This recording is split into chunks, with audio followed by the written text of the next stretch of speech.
बिस्मिल्लाहिर्रहमानिर्रहीम।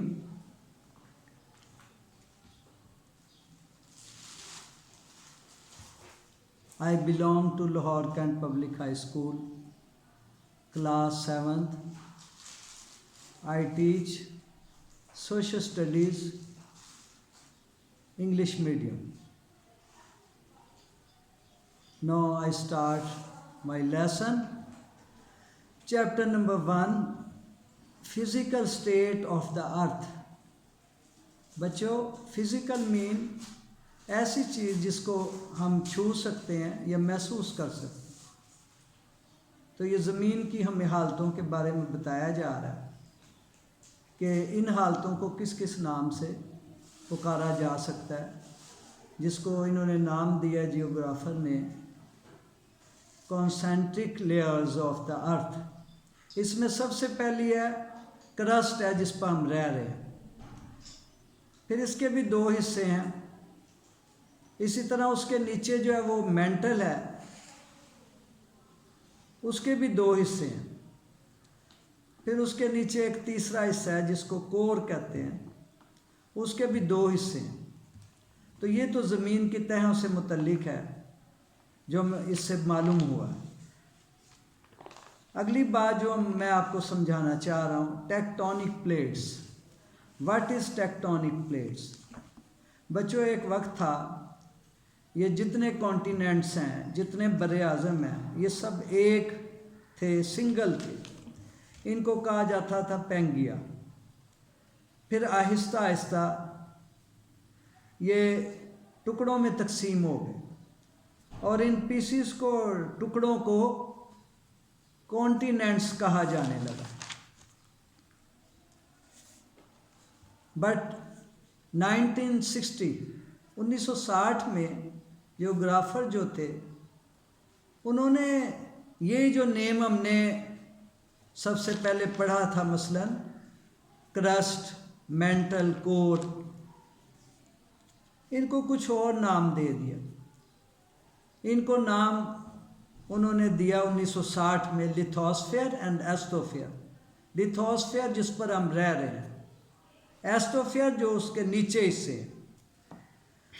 और इनको बुक में बाकायदा पिक्चर्स से भी दिखाया गया इन हिस्सों को। आप पेज 4 पर देख सकते हैं, 3 पर भी देख सकते हैं।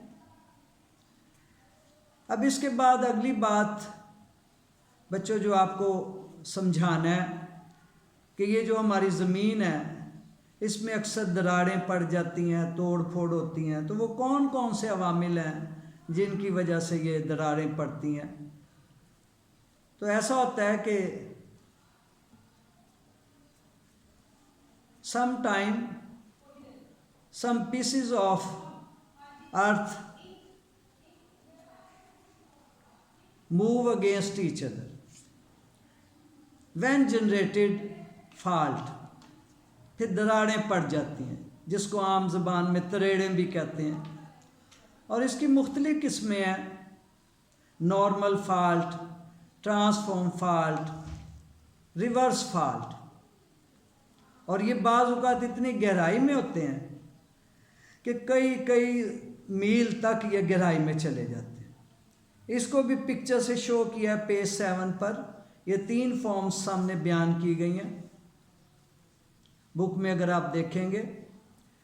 इसके बाद अगला जो स्टेप है वो है अर्थक्वेक। अर्थक्वेक से भी ज़लज़ले में, जिसको हम ज़लज़ला कहते हैं, इससे भी ज़मीन में तोड़ फोड़ होती है। तो ये अर्थक्वेक क्या है? एक वक़्त था, बड़े जो पुराने ज़माने थे, जब उस वक़्त ज़्यादा इल्म नहीं था, तो ये कहा करते थे कि हमारी सारी ज़मीन को एक बैल ने अपने सींगों पर उठाया।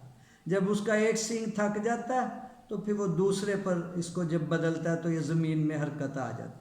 ऐसा नहीं है, बल्कि साइंस हमें ये बता रही है कि ये ज़मीन के बाज़ हिस्से जो, क्योंकि ज़मीन के नीचे जो बहुत ज़्यादा हीट है और बड़ी बड़ी वज़नी लोहे की निकल की चट्टानें हैं, फिर वो जब हीट बहुत ज़्यादा बढ़ जाती है तो ज़मीन के बाज़ हिस्से जो कमज़ोर होते हैं वो अचानक फटते हैं उसकी वजह से आसपास के इलाके जो वो सारे जो है वो हरकत में आ जाते हैं।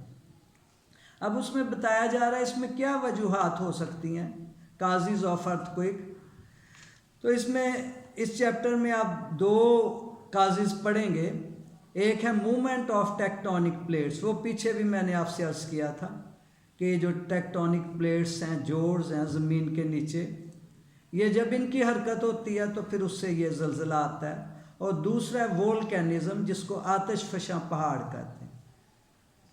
यानी बाज़ पहाड़ ऐसे हैं जिसमें से कुदरती तौर पर आग निकलती है। ये भी आप पेज नंबर 5 पिक्चर से देख सकते हैं ये किस तरह से उस पहाड़ के अंदर से आग निकल रही है। इसको वोल्केनिज़म कहते हैं।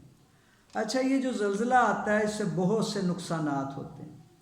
Buildings are destroyed, people are injured and loss of lives and material, बहुत जानी नुकसान होता है, सामान का नुकसान होता है। System of electricity, water, gas disturb. उसके अलावा फ्लड, सुनामी इसी की काज से होता है। फिर उससे क्या होता है, बहुत सी जो सहूलियात हैं ट्रांसपोर्ट्स वो डिस्टर्ब हो जाती हैं, ब्रिज और रोड जो है वो टूट फूट जाते हैं। अब जो असल बात इसी चैप्टर में बताई जा रही है वो ये है कि ये जो ज़लज़ले आते हैं इनका मरकज़ कहाँ है। तो एक इसका मरकज़ है अटलांटिक ओशंस, इस समंदर का नाम है, उसके करीब है। एक ट्रांसरियंस इसके करीब है, और इसी तरह इंडोनेशिया वगैरह में ये सारे इसके मराकज़ हैं। अगली जो चीज़ अर्थक्वेक के अलावा, ज़लज़ले के अलावा जो ज़मीन में तोड़ फोड़ पैदा करती है वो वोल्केनिज़म है, आतिशफ़शा पहाड़ है। वो आप तस्वीर में देख रहे हैं पिक्चर में, ये पेज 6 पर कैसी ज़बरदस्त ये आग जो है दिखाई गई है। अब इसमें ये बताना आपको ये है कि ये जो वोल्केनिज़म जब ये फटते हैं इनके क्या इफ़ेक्ट होते हैं। तो इसके जब ये फटते हैं वोल्केनिज़म, फिर इससे बहुत सी गर्म गैसें, मिट्टी, फिर ये जो है गर्दो गुबार, पोल्यूशन ये निकलती है, और फिर इससे गैस के बादल बन जाते हैं जो इंसानों के लिए, पौधों के लिए बहुत ज़्यादा नुकसानदेह होते हैं। 1902 में इसी तरह से वोल्केनिज़म आया था। कई जानें जो हैं इंडोनेशिया में ख़त्म हो गई थी। अब उसमें अगली बात जो समझाई जा रही है, टाइप्स ऑफ वोल्केनिज़म, इसकी कितनी किस्में हैं वो भी आप देख सकते हैं। पिक्चर 6 पर, पेज 6 पर पिक्चर्स बनी हुई हैं, इसकी टाइप्स बताई हुई हैं। सबसे पहले एक्टिव वोल्केनिज़म, ये अक्सर चलते रहते हैं। डॉर्मेंट वोल्केनिज़म, ये ख़तरनाक किस्म के होते हैं। एक्सटिंक्ट वोल्केनोज, ये 3 टाइप्स हैं इसमें। अब इसके बारे में बताया जा रहा है कि ये कहाँ कहाँ हो सकते हैं, डिस्ट्रीब्यूशन ऑफ वोल्केनिज़म। तो इसमें ये बताया गया ये भी अटलांटिक एंड इंडियन ओशन इनके बिटवीन में होता है, इनके दरमियान। फिर उसके बाद अगली जो पहले एक टाइप बताई थी अर्थक्वेक, फिर वोल्केनिज़म, तीसरी टाइप बताई जा रही जिससे ज़मीन में तोड़ फोड़ होती है वो डेनोडेशंस है। अब डेनोडेशन जो है इसकी भी आगे टाइप्स हैं। पहली है वेदरिंग है, मौसम है, उसमें मौसम की भी आगे किस्में हैं। फिज़िकल और मैकेनिकल वेदरिंग है, केमिकल वेदरिंग है, फिर इसी तरह ऑर्गेनिक बायोलॉजिकल वेदरिंग है। ऑर्गेनिक से मुराद है ये लिविंग थिंग जिसमें इंसान भी हैं और पौधे भी आ जाते हैं। अगली जो किस्म बताई जा रही है इसकी डेनोडेशन की वो एरोयंस है। ये भी जो है एक धमाका होता है ज़मीन की सतह पर, और इससे जो है ये ज़्यादा रिवर्स, ग्लेशियर्स और विंड्स, ज़्यादातर दरियाओं, ऐसे पहाड़ जहाँ बर्फ़ पड़ती रहती है उसकी वजह से होता है।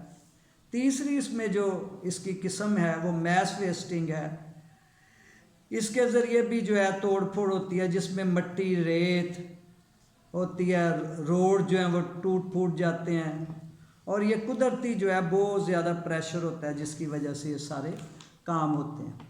अगली इसमें जो चीज़ आ जाती है कि ये जो एरोजन और मैस वेस्टिंग है, इसके किन किन पर असरात होते हैं।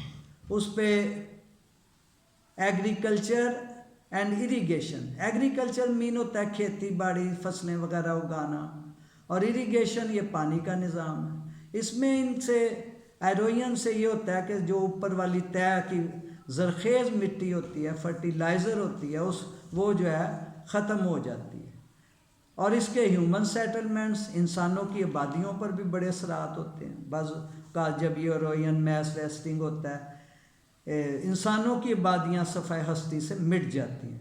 ट्रांसपोर्ट सिस्टम जो है वो बड़ा इससे डिस्टर्ब होता है, और लोगों का एक इलाके वाले का दूसरे इलाकों से ताल्लुक़ ख़त्म हो जाता है, पूरी दुनिया से राब्ता जो है वो ख़त्म हो जाता है।